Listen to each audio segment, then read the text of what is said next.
ആന്ധ്രാപ്രദേശിലെ രാജാമുണ്ട്രിയിൽ വാക്കുതർക്കത്തെ തുടർന്ന് medical college വിദ്യാർത്ഥിയെ വണ്ടി കയറ്റി കൊല്ലാൻ ശ്രമം. സംഭവത്തിൽ 2 യുവാക്കളെ പ്രകാശ് നഗർ പോലീസ് കേസെടുത്തു. യുവതിയുടെ നില അതീവ ഗുരുതരമാണെന്നും നിലവിൽ മസ്തിഷ്ക മരണം സംഭവിച്ചതായും ഡോക്ടർമാർ സ്ഥിരീകരിച്ചു.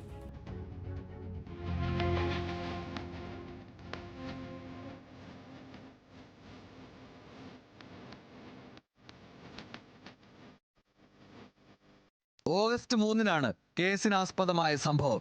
AV അപ്പാറാവു റോഡിലുള്ള പ്രസാദിത്യ മാളിൽ സിനിമ കാണാനെത്തിയതായിരുന്നു GSL മെഡിക്കൽ കോളേജ് വിദ്യാർത്ഥിയായ പ്രിയങ്ക.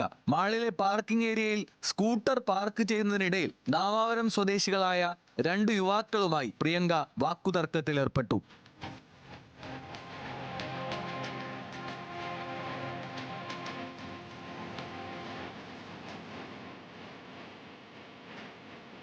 സിനിമ കഴിഞ്ഞ് സ്കൂട്ടറിൽ മടങ്ങുകയായിരുന്ന പ്രിയങ്കയെ വാക്കുതർക്കത്തിലേർപ്പെട്ട യുവാക്കൾ കാറിൽ പിന്തുടർന്നു. അതിവേഗതയിലെത്തിയ കാർ പ്രിയങ്കയുടെ സ്കൂട്ടറിനു പിന്നിൽ ഇടിക്കുകയായിരുന്നു.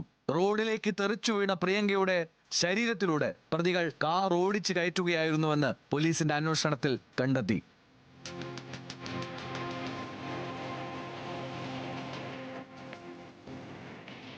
അപകടം നടന്ന ഉടൻ തന്നെ പ്രദേശവാസികൾ പ്രിയങ്കയെ അടുത്തുള്ള ആശുപത്രിയിലും തുടർന്ന് വിദഗ്ധ ചികിത്സയ്ക്കായി ഹൈദരാബാദിലേക്കും മാറ്റുകയായിരുന്നു. എന്നാൽ യുവതിയുടെ നില അതീവ ഗുരുതരമാണെന്നും നിലവിൽ മസ്തിഷ്ക മരണം സംഭവിച്ചതായും ഡോക്ടർമാർ സ്ഥിരീകരിച്ചു. പ്രതികൾ സംഭവ സമയത്ത് മദ്യലഹരിയിലായിരുന്നുവെന്ന് പോലീസ് അന്വേഷണത്തിൽ കണ്ടെത്തി. കസ്റ്റഡിയിലെടുത്ത പ്രതികളെ ചോദ്യം ചെയ്തു വരികയാണെന്നും കേസിൽ സമഗ്രമായ അന്വേഷണം തുടരുകയാണെന്നും പോലീസ് അറിയിച്ചു.